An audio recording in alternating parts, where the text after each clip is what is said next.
Hi, everybody. Dan Illman, Matt Bernier, taking a look at the Grade 3 Lecomte Stakes at the fairgrounds on Saturday. Let's take a peek at this overflow field of three-year-olds taking their very first baby steps on the New Orleans road to the Kentucky Derby. The number one, Wicked Indeed, goes out for Steve Asmussen, Brian Hernandez Jr. This horse was a really solid debut winner sprinting, Matt. First time two turns, I thought the horse finished evenly. I don't think it's an issue of pedigree. He's a full brother to My Miss Lily, who won the Grade 2 Gazelle at a mile and an eighth. He draws a really nice post position in this big, bulky field. It seems like he can sit a mid-pack trip. I think he has some upside. I'm not sure if this is the spot. I was going to say, I'm with you as far as the pedigree. The pedigree is not the problem. I just do wonder a little bit about the quality. Is he really this good? And if I'm looking at horses coming out of that race at the fairgrounds on the 22nd of December, I'm much more intrigued with Tackett than I am Wicked Indeed. The number two is Malpayi, 12 to 1 on the morning line. This horse stretching out for the first time off of two sprints. He's a son of hard spun. I usually think of hard spuns as milers. This time was a stage place sprinter, but this horse has good early speed. And considering the inside post, I would have to think that this jock is going to take advantage of the inside post and go on a send mission. Yeah, I would imagine this one is forwardly placed. I liked that run most recently when he broke his maiden. I thought he was impressive that day. Got a little bit of a high leg action, so I do wonder if at some point down the road maybe there's some grass involved. But look, I have no knock about that effort. The question now is, do you think he can go two turns first time going against winners? And will he be able to relax in the early portion of the race? As we take a look at the Timeform US pace projector, we note that the number two is expected to make the lead, but that red bar indicates that our friends at Timeform US believes the pace could be fast, and that might work against the two as he tries two turns in a route for the first time. The number three is the aforementioned Tackett. This gelding is a West Virginia bred, but he is seeking his third win at this meet, at this distance, and he just seems like a professional horse that's run very fast races. I think he's a very strong contender for the familiar combination of Joe Bravo and Michael Stidham. Yeah, I agree. I picked him second in here. He's not flashy. He's not brilliant. I think he's a professional horse like you laid out. I think he just goes on and goes and does what he's supposed to do. I love that he has shown different dimensions. He broke his maiden gate to wire two starts back, and in that most recent run, he basically was kept out in the clear. Bravo sent him along, and he went on with it. Again, if you're looking for experience, two turns isn't a problem. Defeating winners isn't a problem, and he's already run fast. Tackett checks a lot of boxes at 6 to 1. Let's talk a little bit about the number four, Mr. Money, a son of Golden Sense that really seemed to appreciate once stretched out during the latter part of 2018. Nice maiden win at Churchill Downs. Good solid fourth in the Breeders' Cup Juvenile, a race that has produced three next out winners. The third place finisher, Signal Man, one of them, coming back to win the Kentucky Jockey Club with an 84 buyer. And Mr. Money also didn't break very well that day. So if you're not concerned about the layoff, this horse certainly has an opportunity to run these down in the lane. Yeah, he absolutely does. And from a class standpoint, like you say, running in the juvenile and running really respectably in there, he makes sense. We said it, we talked about it before we came on for this video. I'm not completely convinced that the juvenile was a great race. I know you've had three next out winners, but at the same time, you've also had a number of horses come out of that race and bomb. So I'm still not totally sure what I think of the juvenile as a whole. Mr. Money, he can run well at a shortish price. I want to take a shot against him. Here's a formulator fact for Mr. Money, and perhaps a reason why you shouldn't be concerned about the layoff. Brett Calhoun, over the past 4 years, with three-year-old dirt routers coming off a 2 to 4 month layoff, it's remarkable. 9 for 19, 47% winners, 14 of 19 on the board, and an ROI, an astronomical $7.72. Mr. Money should be set off the bench. The number five is Night Op, still a maiden for Keith Desormeaux, but Desormeaux's taken shots with maidens in big races in the past. They all seem to run well. Night Op's a solid second last time out, going 9 furlongs. Take a look at this Keith Desormeaux formulator fact. Past 4 years with three-year-old dirt routers off a simple 45 to 60-day layoff, it's only 70% winners and a $7 ROI. Night Op should be rolling in the lane. Is he good enough? Right now, I can't say that he is, but I suppose maybe if he just takes that natural progression from 2 to 3, maybe he jumps up in a big way. Right now, on paper, he's too slow.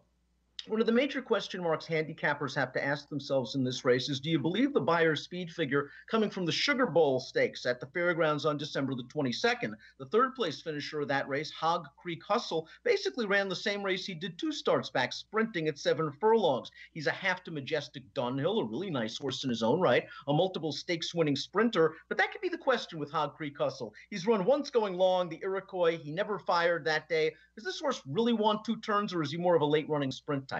I lean more toward being a one-turn kind of sprinter coming from a little bit off the pace. I suppose if you want to make an excuse for that Sugar Bowl, Timeform US had all the fractions color-coded blue, so maybe he had too much work to do trying to come from off of it. But at the same time, I'm just not thrilled with him. Although if you're looking at it from a numbers standpoint, he's interesting at 12-1.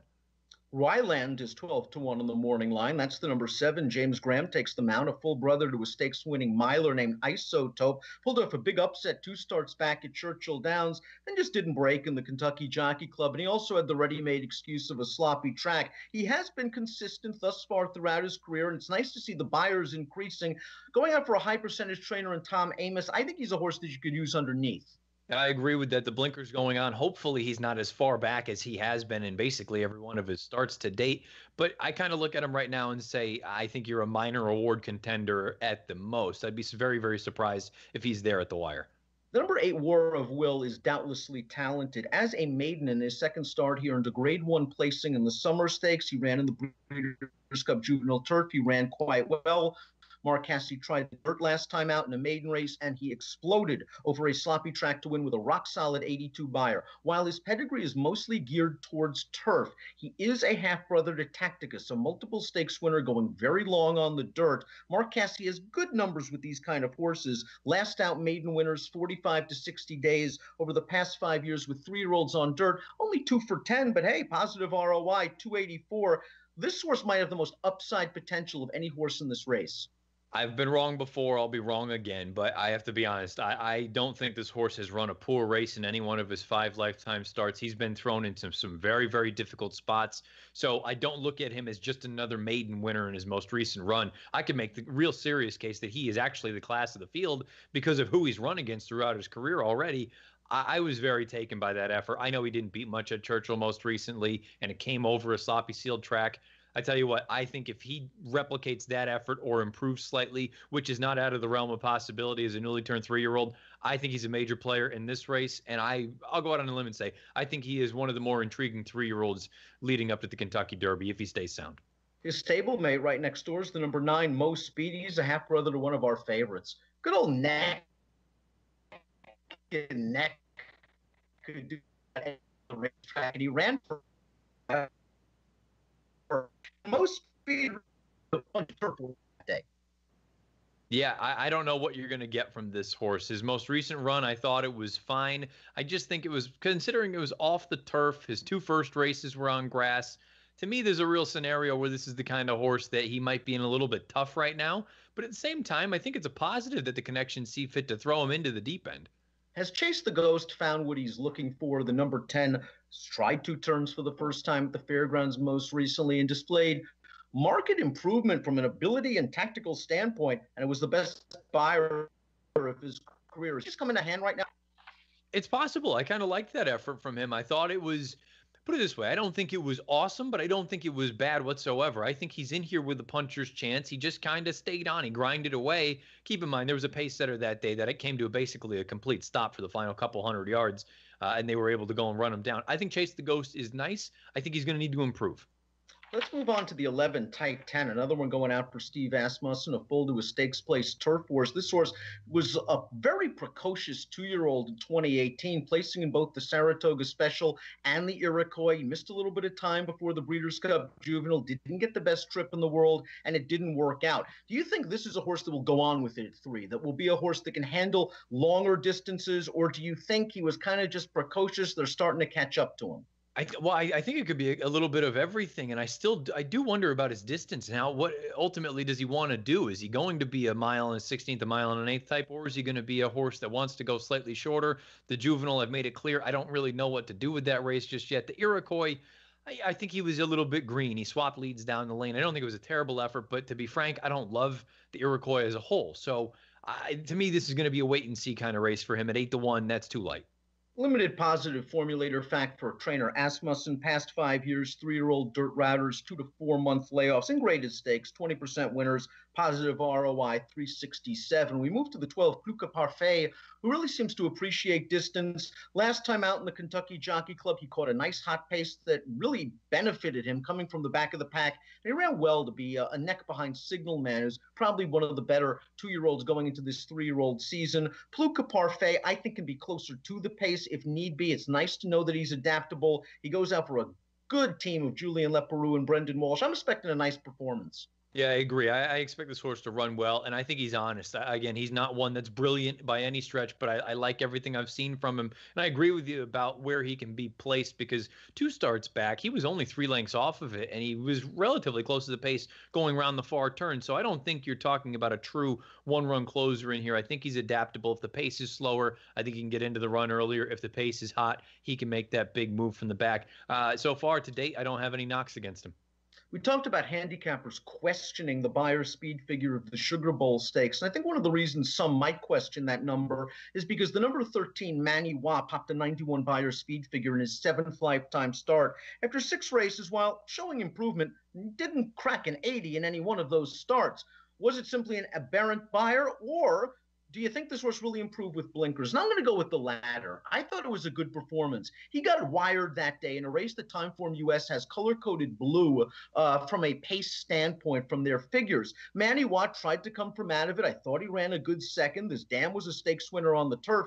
And the dam's a full to, I believe, Looking at Lee and Blended Citizen, horses that could certainly go a distance of ground. This horse has won around 2 turns in the past, a 2-turn mile at Keeneland. He's got enough speed to get a good spot early. 10 to 1 on the morning line on the horse with the best last Beyer. I think that's okay. I think Manny will run well. Yeah, and the reason that I'm leaning toward the blinkers moving him up is because as a 2-year-old, he actually did some good things. He may not have run exceptionally fast, but I like some of the races that he ran. The blinkers go on, and I think it was just kind of the race dynamics that worked against him. He couldn't get to that pace setter that just didn't stop that day, but he tried. I thought he was very, very determined, and based on this pedigree, I'm not convinced that that distance is really what he wants. I think he is a 2-turn kind of horse, more long-winded. Perhaps down the road, grass is going to be his home, but I like what he did. I think he's an interesting player in here if he gets to 10 to 1.